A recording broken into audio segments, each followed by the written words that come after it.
दोस्तों, आज हम आपको बताने वाले हैं बौद्ध धर्म के बारे में। बौद्ध धर्म के संस्थापक गौतम बुद्ध थे। इन्हें एशिया का ज्योतिपुंज लाइट ऑफ एशिया कहा जाता है। गौतम बुद्ध का जन्म 1563 ईसा पूर्व में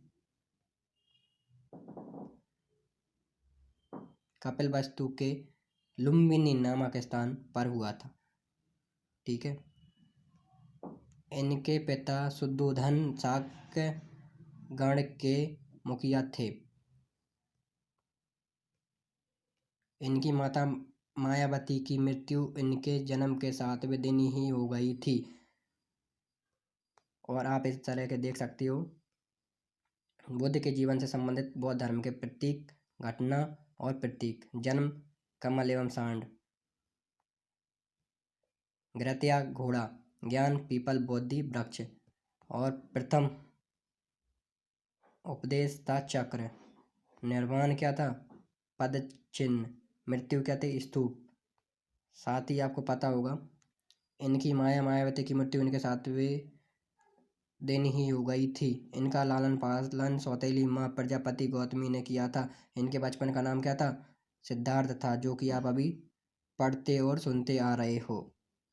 इसी के साथ में आपको पता हो गौतम बुद्ध का विवाह 16 वर्ष की अवस्था में यशोधरा के साथ हुआ था। इनके पुत्र का नाम था राहुल। क्या नाम था राहुल।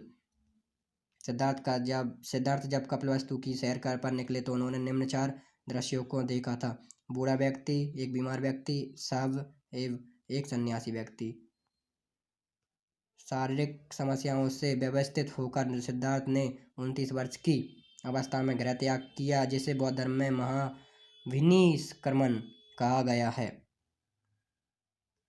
गृह त्याग करने के बाद सिद्धार्थ बुद्ध ने वैशाली के आलार कलाम से सांख्य दर्शन की शिक्षा ग्रहण की। आलार कलाम सिद्धार्थ के प्रथम गुरु हुए थे, जिससे उन्होंने शून्य का ज्ञान प्राप्त किया। आलार कलाम के बाद सिद्धार्थ ने राजगीर के रुद्रकरामपुत्र से शिक्षा ग्रहण की, जिससे उन्होंने योग का ज्ञान प्राप्त किया। उरुवेला में सिद्धार्थ को कौंडिन्य, बप्पा, बदिया, महानामा एवं अस्सागी नामक 5 साधक मिले। बिना अन्न जल ग्रहण किए 6 वर्ष की कठिन तपस्या के बाद 35 वर्ष की आयु में वैशाख की पूर्णिमा की रात निरंजन फाल्गु नदी के किनारे पीपल वृक्ष के नीचे सिद्धार्थ को ज्ञान प्राप्त हुआ।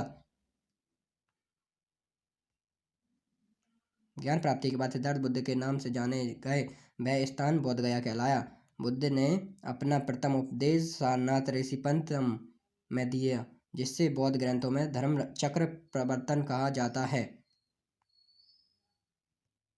बुद्ध ने अपने उपदेश जन साधारण की भाषा लिपि पाली में दिए। बुद्ध ने अपने उपदेश कौशल वैशाली, कौशाम्बी, अन्य राज्यों में दिए। सर्वाधिक उपदेश कौशल देश की राजधानी क्या थी श्रावस्ती में।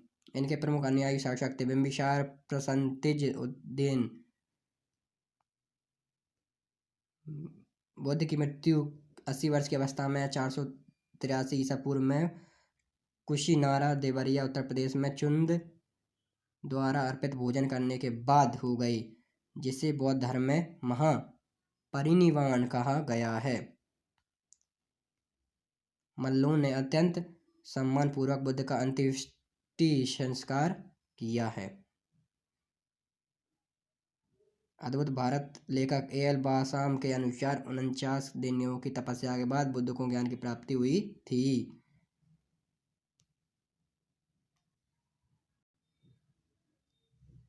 एक अनुश्रुति के बाद अनुसार मृत्यु के बाद बुद्ध के शरीर के अवशेषों को 8 भागों में बांटकर उन पर 8 स्तूपों का निर्माण कराया गया। बुद्ध के जन्म एवं मृत्यु की तिथि को चीनी परंपरा के कैटोन अभिलेख के आधार पर निश्चित किया गया है। बौद्ध धर्म के बारे में हमें विशद ज्ञान त्रिपिटक, विनय पिटक, सूत्र पिटक एवं अभिध पिटक से प्राप्त होता है। 3 पिटकों की भाषा पाली है। कौन सी 3 पिटकों की भाषा कौन सी पाली है। थेरवाद मत की पाली त्रिपिटक सबसे पुराना है। सूत्र पिटक में बौद्ध के धार्मिक सिद्धांतों का संबंध के रूप में संकलित किया गया है। विनय पिटक एवं संघ के भिक्षु एवं भिक्षुणी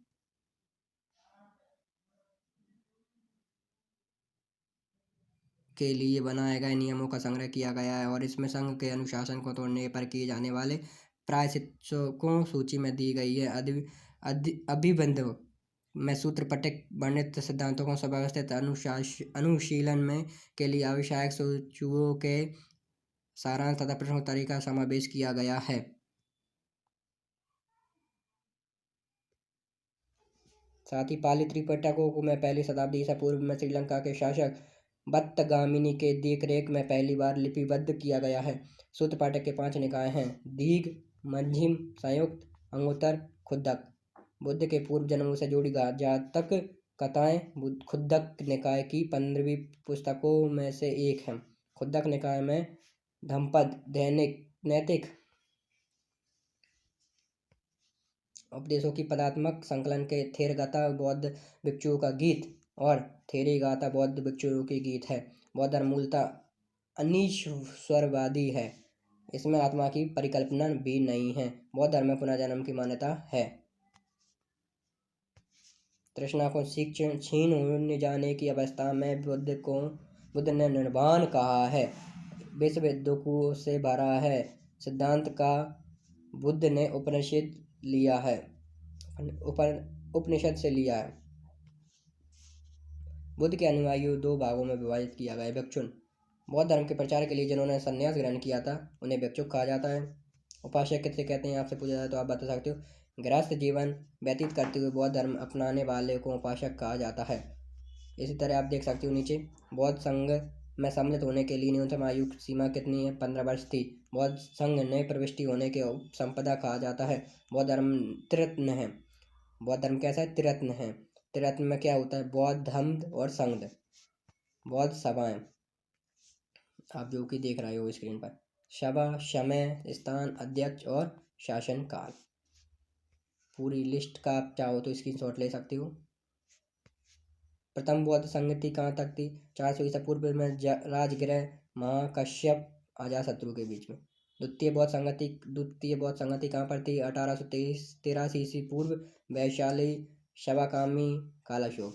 तृतीय बौद्ध संगति कहाँ पर? 250 ईस्वी पूर्व पाटलिपुत्र मोगलीपुत्र तिरस अशोक से। चतुर्थ बौद्ध संगति कहाँ पर थी? 98 ईस्वी पूर्व कुंडलवन वासुमित्र अश्वघोष कनिष्क के साथ में। चतुर्थ बौद्ध संगति के बाद बौद्ध धर्म में 2 भागों में हीनयान एवं महायान से में विभाजित हो गया है।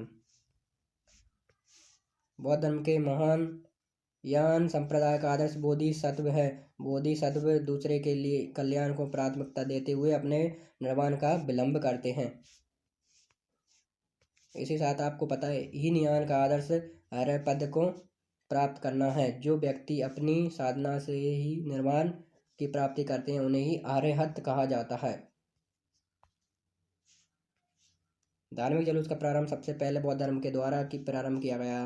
बौद्धों का सबसे पवित्र त्यौहार कौन सा है? वैशाख पूर्णिमा है, जिसे बौद्ध पूर्णिमा के नाम से जाना जाता है। इसका महत्व इसलिए है कि बुद्ध पूर्णिमा के दिन ही बुद्ध का जन्म ज्ञान की प्राप्ति एवं महापरिनिर्वाण की प्राप्ति हुई।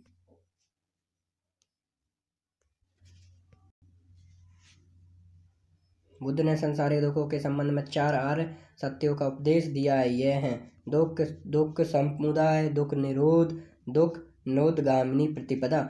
इन सांसारिक दुखों से मुक्ति हेतु बुद्ध ने अष्टांगिक मार्ग की बात कही। यह साधन है शाब्दिक दृष्टि साम्यक, संकल्प साम्यक, वाणी साम्यक, कर्मांत साम्यक, अजीब साम्यक व्यायाम, साम्यक स्मृति, साम्यक समाधि। बुद्धि के अनुसार अष्टांगिक मार्गों के पालन करने के उपरांत मनुष्य की भव तृष्णा नष्ट हो जाती है और उसे निर्वाण प्राप्त हो जाता है। निर्वाण बौद्ध धर्म का परम लक्ष्य है, जिसका अर्थ है दीपक का बुझ जाना, अर्थात जीवन मरण चक्र से मुक्त हो जाना। बुद्ध ने निर्वाण प्राप्ति को सरल बनाने के लिए निम्न 10 शीलों पर बल दिया है। अहिंसा, सत्य, अत्तेस्य, चोरी न करना, ठीक है, अपरिग्रह, किसी प्रकार की संपत्ति न रखना, मद्य सेवन न करना, असमय भोजन न करना, सुखप्रद बिस्तर पर नहीं सोना, धन संचय न करना, स्त्रियों से दूर रहना, नृत्यगान आदि से दूर रहना, गृहस्थों के लिए केवल प्रथम 5 शील तथा भिक्षुओं के लिए 10 शीलों का मानना अनिवार्य था। बुद्ध ने मध्यम वर्ग मध्यमा प्रतिपदा का उपदेश दिया है। अनीश्वरवाद के संबंध में बौद्ध धर्म का और एवं जैन धर्म में समानता है। जहाँ तक कथाएं प्रदर्शित करती हैं कि बोधिसत्व का अवतार मनुष्य रूप से ही हो सकता है तथा पशुओं के रूप में भी। बोधिसत्व के रूप में पुनर्जन्मों की दीर्घ श्रृंखला के अंतर्गत बौद्ध ने शाक्य मुनि के रूप में अपना अंतिम जन्म प्राप्त किया, किंतु इसके उपरांत मैत्रेय तथा अन्य अनाम बुद्ध सभी अवतरित होने शेष। सर्वाधिक बुद्ध मूर्तियों का निर्माण गांधार शैली के अंतर्गत किया गया, लेकिन बुद्ध की प्रथम मूर्ति संभवतः मथुरा कला के अंतर्गत बनी।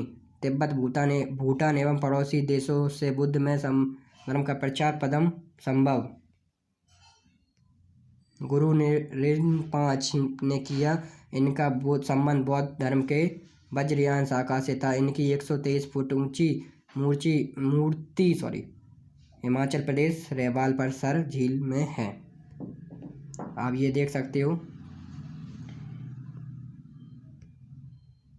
भारत में उपासना की जाने वाली प्रथम मूर्ति संभवतः बुद्ध की थी। भारत के महत्वपूर्ण बौद्ध मठ